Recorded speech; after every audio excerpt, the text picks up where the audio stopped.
தமிழ் உறவுகள் அனைவருக்கும் வணக்கம். நாம் இன்று பார்க்கக்கூடிய புத்தகம் பார்த்தீங்கன்னா, நான் இந்த புத்தகத்தை வந்து அரசு நூலகத்தில் எடுத்தேன். அரசு நூலகத்தில் வந்து உங்களுக்கு ரூ. 30 நீங்க கட்டினாலே ஒரு கார்டு போட்டு உங்களுக்கு வேணுங்கிற புத்தகத்தை எடுத்துக்கலாம்.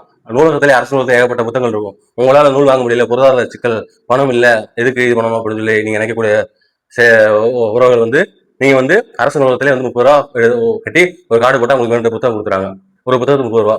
நான் அந்த வகையில் வந்து ஏற்கனவே வந்து ஒரு 5 புக்கு வரைக்கும் எடுத்துக்கலாம். எனக்கு 5 கார்டு நான் போட்டு வச்சிருக்கேன்.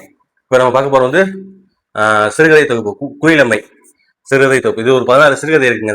16 சிறுகதையுமே ரொம்ப அருமையாக இருக்குது, ரொம்ப அற்புதமாக இருக்குது. இது எழுதுறது யாருன்னு கேட்டிங்கன்னா நம்ம பிரபஞ்சன் சார் தான். இவரோட புனைப்பேர் தான் பிரபஞ்சன், இவரோட புனைப்பேர் தான். இவரோட உண்மையான பேர் வந்து சாரங்கபாணி வைத்தியலிங்கம். இவரோட உண்மையான பேர். இவர் வந்து பார்த்தீங்கன்னா சிறுகதை எழுதுல மிகப்பெரிய ஒரு லெஜண்ட் சொல்லலாம். எப்படி அசோகமித்திரன், புதுமைப்பித்தன், சுஜாதா இந்த மாதிரி போன்ற லெகசிஸ் அது வருவாங்க. சிறுகதை எழுதக்கூடியவங்க. உங்களை சிறுகதை ரொம்ப உலகத்தில் சிறுகதை முதலே வாசிட்டு வருவேன். ரொம்ப அற்புதமாக இருக்கும், ரொம்ப அருமையாக இருக்கும். ஷார்ட் ஸ்டோரிஸ், அதாவது ஆங்கிலத்தில் ஷார்ட் ஸ்டோரின்னு சொல்லுவாங்க. தமிழில் சிறுகதை. அதாவது சிறுகதை 4 பக்கத்துலேருந்து 5 பக்கம் வரைக்கும், ஒரு சில சிறுகதை வந்து 8 பக்கம் வரைக்கும் வரும். ஆனால் வந்து ரொம்ப சுவாரஸ்யமாக போகும், நம்ம விருப்பாக இருக்கும். ரொம்ப சில சிறுகதைகள் வந்து சிந்திக்க வைக்கும். சில சிறுகதைகள் வந்து இவரோட தான், இவரோட சிறுகதை தான். சிலது சிந்திக்க வைக்கும், சிலது வந்து சிரிக்க வைக்கும், சிலது அள வைக்கும், சிலது வந்து நம்மளோட எப்படி சொல்ற ஒரு புரட்டி போடும். சில சிறுகதையில் சில விஷயங்கள் நமக்கு கிடைக்கும். இந்த மாதிரி கதாபாத்திரங்கள் அமைச்சிருப்பார் அவரு. இதோட கதாபாத்திரங்கள் அணிவகுப்பு அவரோட வைப்பு, அதாவது சொல்றாரு வரிசை, கதாபாத்திர வரிசைன்னு சொல்லுவாங்க. அந்த வரிசையில் புறமே அருமையாக வரிசைப்படுத்துகிற கதாபாத்திரங்களை ஒரு சிறுகதை வாசிட்டீங்க, உங்களுக்கு அந்த சிறுகதையில் வர 2-3 கதாபாத்திரமா உங்களுக்கு நினைவில் இருக்கும். அந்த மாதிரி தான் எழுதியிருப்பாரு. ரொம்ப அற்புதமாக எழுதக்கூடிய இந்த சிறுகதை இந்த ஜேனர்ல வந்து உங்களுக்கு இலக்கியத்தில் ஏகப்பட்ட ஜேனர் இருக்கு, அதாவது ஏகப்பட்ட செக்ஷன் இருக்கு.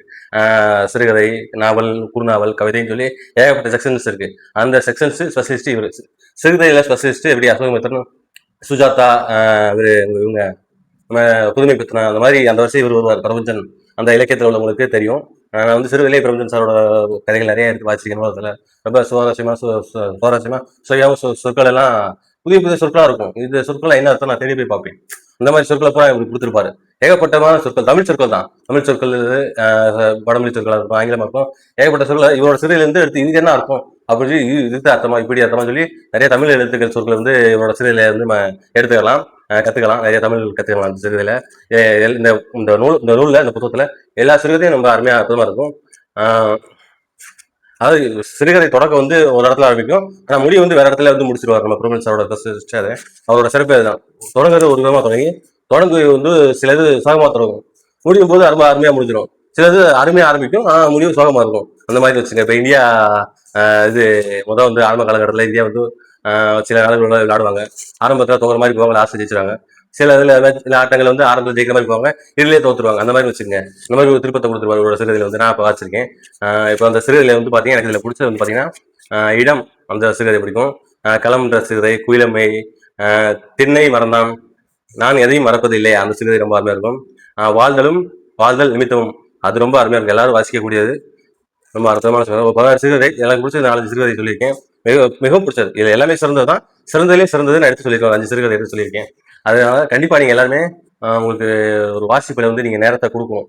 ஏன்னு கேட்டிங்கன்னா, உங்களுக்கு வாசிப்பில் நீங்கள் நேரத்தை கொடுத்தீங்கன்னா உங்களுக்கு பொழுதுபோக்கும், உங்களோட மன திருப்தி, மன அழுத்தமோ இல்லை மனச்சோர்வோ, ஒரு அயற்சியோ, ஒரு எப்படி சொல்கிறது, ஒரு சோகத்தில் கவலையில இருந்தீங்கன்னா ஒரு புத்தகத்தை எடுத்து நீங்கள் வாசிக்க ஆரம்பிச்சிங்கனாலே, அதுக்குள்ளே நீங்கள் ஆழ்ந்து போயிட்டீங்கனாலே உங்களுக்கு அந்த வாசிப்பு தானாகவே வந்துடும். வாசிப்பு பழக்கம் தானாகவே வந்துடும். நீங்கள் அடுத்தடுத்து உங்களோட திறனில் ஆரம்பிச்சிடும். ஒரு சிறுதை எடுத்தீங்கன்னா அடுத்தடுத்து உங்களுக்கு திறனில் ஆரம்பிச்சிடும். அது மாதிரி இங்கிருந்து நீங்கள் வாசிக்கிற பழக்கத்தை தொடங்க.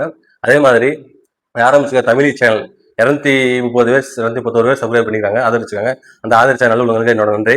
அதே மாதிரி மேற்கொண்டு உறவுகள், தமிழ் உறவுகள் நிறைய ஆதரிக்கும்னு நான் நினைக்கிறேன். இதுபோல் தொடர்ந்து நிறைய புத்தகங்களை விமர்சனம் பண்ணி ரிவ்யூஸ் போட்டுட்டு தான் இருப்பேன். தொடர்ந்து நீங்கள் லைக் போட்டாலும் சரி, கமெண்ட் பண்ணலாலும் சரி, ஷேர் பண்ணலாலும் சரி, என்னோட வேலை இதுதான். எனக்கு பொழுது மிச்சமானா என்னோட பொழுதை நான் இப்படி தான் கழிப்பேன். புத்தகம் வாசிப்பேன், புத்தகத்தை பற்றி பேசுவேன், விமர்சனம் பண்ணுவேன். இலக்கியம் தான் என்னோட இதயம், அவ்வளோ முடிஞ்சு. So simple. இதனோட இதயம் வந்து இலக்கியத்தில் இப்போ தான் குறிக்குது, வேற ஒன்றும் கிடையாது. சேனலுக்கு ஆதரவு. நன்றி, வணக்கம். மீண்டும் சந்திப்போம். அன்போடு கார்த்திகேயன்.